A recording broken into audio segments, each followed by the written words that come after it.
la echilibru, sunt gazda dumneavoastră, psiholog Elena Harbur, iar astăzi vom aborda subiectul copilul interior.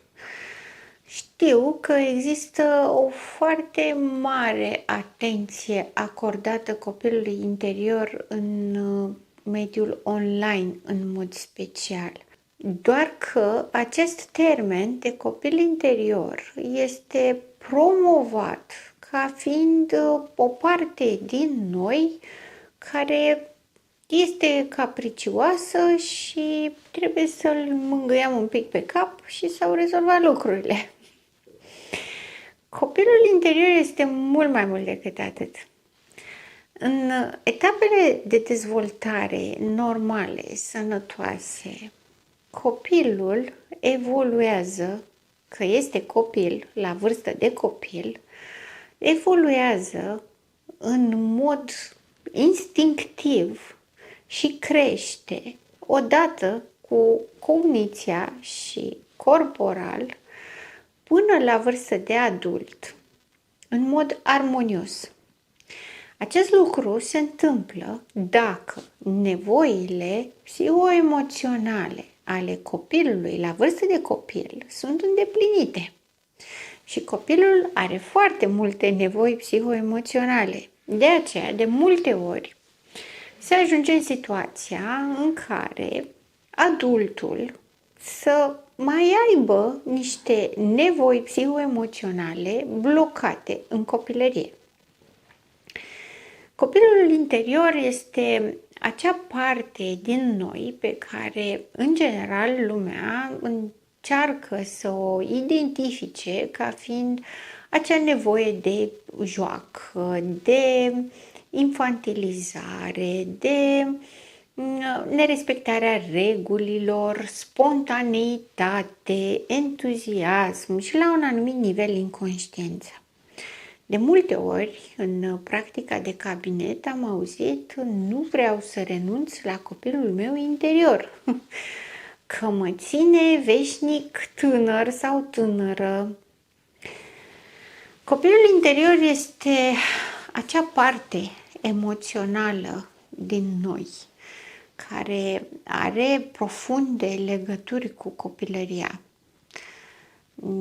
Avem în interiorul nostru amintiri, avem atașament emoțional față de perioada noastră de copilărie. Fie că a fost bună sau mai puțin bună, că a fost armonioasă sau poate perturbată, disfuncțională, avem această raportare față de acea copilărie. Ceea ce este foarte normal și firesc, pentru că ne oferă coerență și consistență față de oamenii care am ajuns acum ca și adulți. Însă, în psihologie, când vorbim despre copilul interior, este foarte important să nu facem confuzia cu nostalgia copilăriei. Pentru că copilul interior, în zona de psihologie, ca termen de analiză și de referință, are în vedere trauma copilăriei. O traumă produsă în copilărie la momentul la care dezvoltarea psihoemoțională a copilului era încă rudimentară și în stadii incipiente.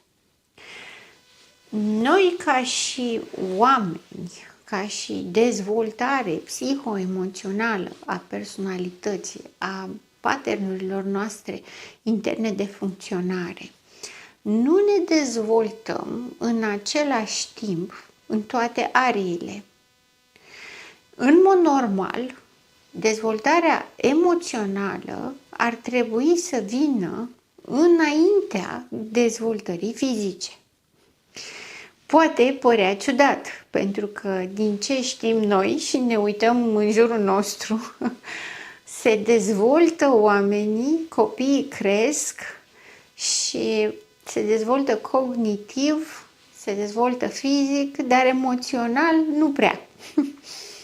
Asta se întâmplă pentru că la vremea respectivă, când copiii erau copii la vârstă de copilărie, Nevoile psihoemoționale nu au fost satisfăcute în mod corect sau în integralitate.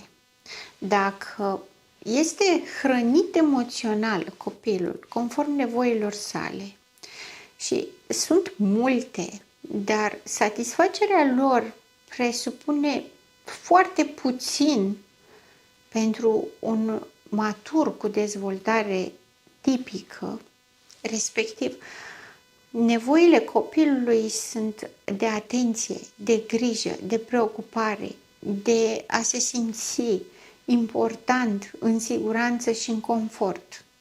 Spun că sunt foarte puțini pentru un adult cu dezvoltare tipică, pentru că un adult cu dezvoltare tipică într-o relaționare cu un copil și mai mult decât atât cu propriul său copil, are disponibilitate emoțională, ceea ce înseamnă că are răbdare, are toleranță, are deschidere și mentală și emoțională. Nu vede copilul ca pe o amenințare, nu vede copilul ca pe o chestie care îl perturbă și îi strică planurile, nu îl vede ca pe o pacoste sau ca pe o grijă în plus sau ca pe un stres. Și atunci, relaționarea cu copilul presupune un instinct uman bazat pe empatie, nu prea multă, nu prea puțină, în care se ofere un cadru de siguranță și afecțiune copilului. Atât de simplu este și totuși nu se întâmplă, pentru că adulții uită să mai fie adulți și uită să mai fie copii. Uită cum a fost când erau copii sau au copilării traumatizante și se raportează la copiii lor conform a ceea ce au primit. Este o vorbă, cred că Gabor Mate a spus-o, oamenii răniți rănesc oameni. Și are dreptate, deși există și excepții foarte multe și eu mi doresc să mă axez pe excepții și nu pe această regulă. Pentru că întotdeauna avem de ales. Când ajungem la nivel de adult, dacă nu există o tulburare psihică, o tulburare de personalitate care să afecteze cogniția, care să presupună o incapacitate, avem de ales.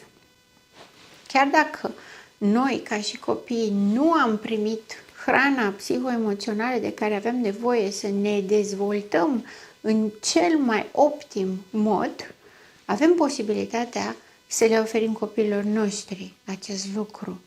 Și pentru asta trebuie să cunoaștem maturizarea și echilibrul, adică presupune ca noi anterior să ne fi rezolvat, vindecat propriile răni. Și asta mă duce înapoi la copilul interior. Cât copilul interior este hrănit, el dezvoltă relații armonioase, are încredere, este optimist, este entuziast, crește și se dezvoltă, se maturizează emoțional, ceea ce înseamnă că dobândește încrederea și raportarea corectă la alți oameni, bazată pe o empatie corectă. Când copilul nu este hrănit emoțional așa cum are nevoie, în funcție de cum a fost tratat, dezvoltă anumite răni emoționale. Aceste răni emoționale rămân și blochează emoțional copilul. Devenit adult, are vulnerabilități, are sensibilități și chiar poate dezvolta vidul interior din cauza rănilor emoționale. Copilul care a fost criticat, denigrat, umilit, rușinat, păstrează această traumă, această durere și suferință în interiorul său. Nevoile despre care vorbim nu sunt dorințe, nu sunt așteptări, ci sunt mecanisme, situații, emoții pe care trebuie să le trăim și trebuie să primim ca să putem să depășim și să urmăm etapa următoare în dezvoltare. Dacă o nevoie nu este îndeplinită, nevoia ne ajută să funcționăm. Dacă nevoia nu este îndeplinită, noi nu putem funcționa, nu putem trece mai departe. În piramida lui Maslow, piramida nevoilor a lui Maslow, sunt etapizate. Sunt nevoile bazale de securitate, de siguranță, de acoperiș deasupra capului, foame, somn. După aceea vin nevoile următoare. În momentul în care noi nu avem asigurat baza, nu ne simțim în siguranță ca și copii, împreună cu mediul nostru familial, ne simțim în pericol, ne simțim amenințați. Dacă suntem criticați, umiliți, jigniți, noi nu suntem în siguranță. Dacă nu suntem în siguranță, nu putem depăși etapa următoare. Nevoile psihice și emoționale apar, produc o tensiune până la satisfacere. În momentul în care a fost satisfăcută nevoia, se remite, dispare și imediat emerge alta. Suntem într-o continuă evoluție, într-o continuă dinamică. Dacă nevoia nu este satisfăcută, ea nu poate să dispară și să-i meargă alta. Tocmai de aceea nu putem depăși etapele în dezvoltare. Tocmai de aceea se spune că rămânem blocați în anumite traume în copilărie, pentru că nevoia de siguranță, nevoia de afecțiune, nevoia de importanță, de valorizare n-au fost satisfăcute și atunci rămânem acolo. Tensiunea crește, dezamăgirea crește, nemulțumirea crește, demisionarea se produce, renunț. Am nevoie de afecțiune, încerc, nu o primesc, încerc, nu o primesc, insist, nu o primesc, mă înfurii, fac crize, țip, urlu, nu o primesc. Până la urmă renunț. Și în momentul în care am renunțat, nevoia mea nu dispare, nevoia rămâne, dar începe și produce disfuncții. Asta se întâmplă cu copilul interior când nu îi se satisfac nevoile. Rămâne și dezvoltă mecanisme adaptative menite să acopere și să mascheze în straturi de complexitate, doar ca să nu se mai vadă nevoia.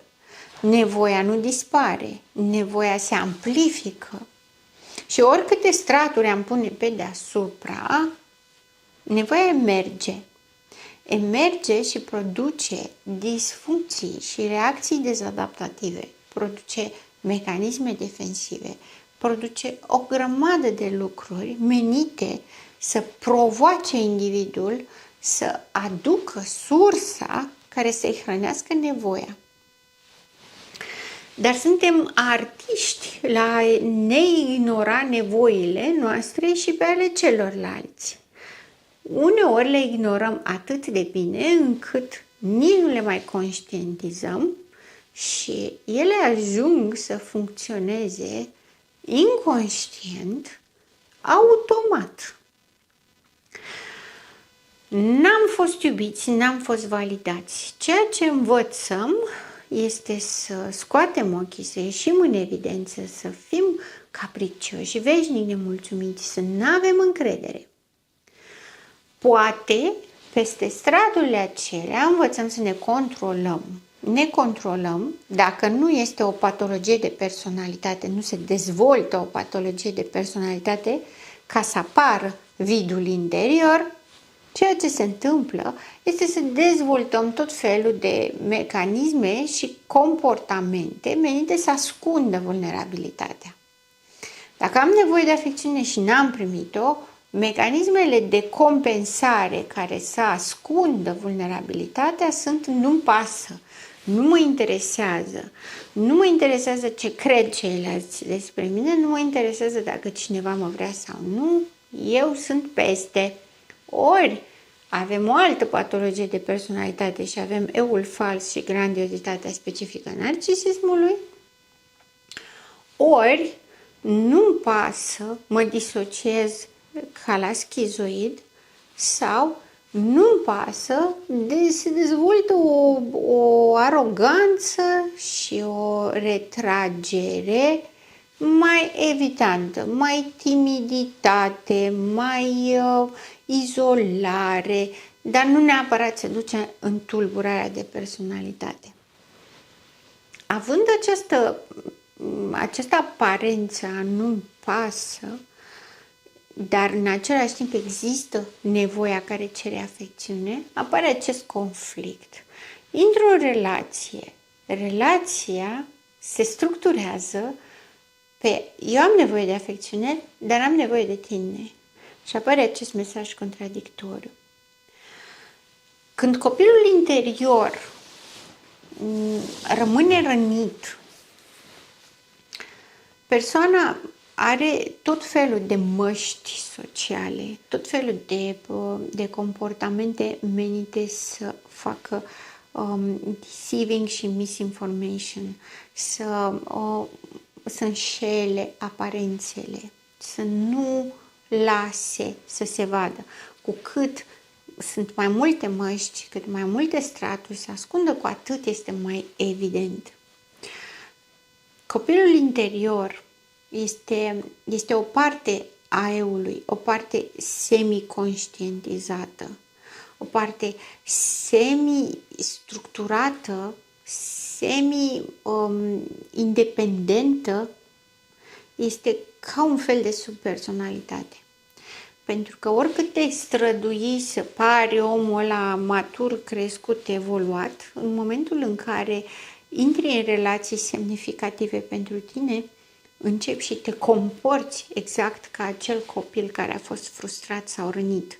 Ori te izolezi, ești rușinat, ești submisiv, ori ești copilul obraznic, demanding, care bate din picioare, care este agresiv, care este revendicativ, veșnic nemulțumit, veșnic neîncrezător. Ajunge să funcționeze peste tine. Că de asta spuneam că este inconștient și intră pe automatisme. Te trezești că faci lucrurile astea. Este copilul interior care n-a fost hrănit la vreme. Hai să ne vindecăm și să ne creștem copilul interior. Nu putem să-l vindecăm peste noapte. Nu putem să spunem, dacă am un copil interior și îl alint și îi ofer tot ce vrea și îl las să fie spontan și mă apuc și mă joc și fac tot felul de comportamente infantile, o să-mi hrănesc copilul interior și o să fim bine, că în sfârșit primește ce vrea. Nu așa merg lucrurile. Pentru ca să vindec copilul interior, trebuie să vindec rănile emoționale. Și ca să pot să vindec rănile emoționale și să nu fiu vulnerabil la patologiile de personalitate care abia așteaptă să miroasă niște vulnerabilitate și o pierdere a controlului și la rândul meu să nu devin personalitate disarmonică, este necesar să pansăm rănile emoționale, dar trebuie să le pansăm noi cu noi. Să vindec copilul interior înseamnă să-mi facă reparentalizare limitată. Adică nu mi-alint copilul interior, nu-i dau tot ce vrea. Trebuie să pun limite, dar trebuie să-i recunosc durerea. Asta nu spune nimeni, pentru că vindecarea copilului interior, hrănirea nevoilor emoționale, nu este despre alintat, nu este despre răsfățat, nu este despre mi se cuvine totul, nici de cum, ci este despre ordine, despre disciplină, despre încredere și despre suferință. este despre siguranță eu cu mine, despre a-mi recunoaște durerea, suferința, despre a-mi pansa suferința într-un mod matur de data aceasta.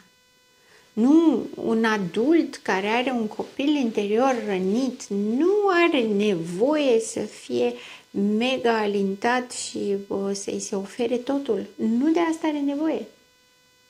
Nu are nevoie să creeze un părinte ideal ca să crească copilul suferind. Nu are nevoie să-i plângă de milă copilului suferind. Nu. Copilul a suferit deja. Are nevoie să-i satisfacă nevoia. Și nevoia de atenție și grijă nu este absolută, nu este idealizată, necondiționată pentru totdeauna. Singurul lucru necondiționat este acceptarea de sine, care face parte din reparentalizarea limitată. Dar trebuie să fie reparentalizare limitată. Eu sunt propriul meu părinte pentru o perioadă scurtă de timp, ca să-i ofer posibilitatea copilului interior să se vindece, dar mai ales să crească. Pentru că toată lumea se așteaptă ca acest copil interior, odată ce îl răsfeți și îl bagi în seamă, să facă puf așa și să devină matur. Nu așa merg lucrurile.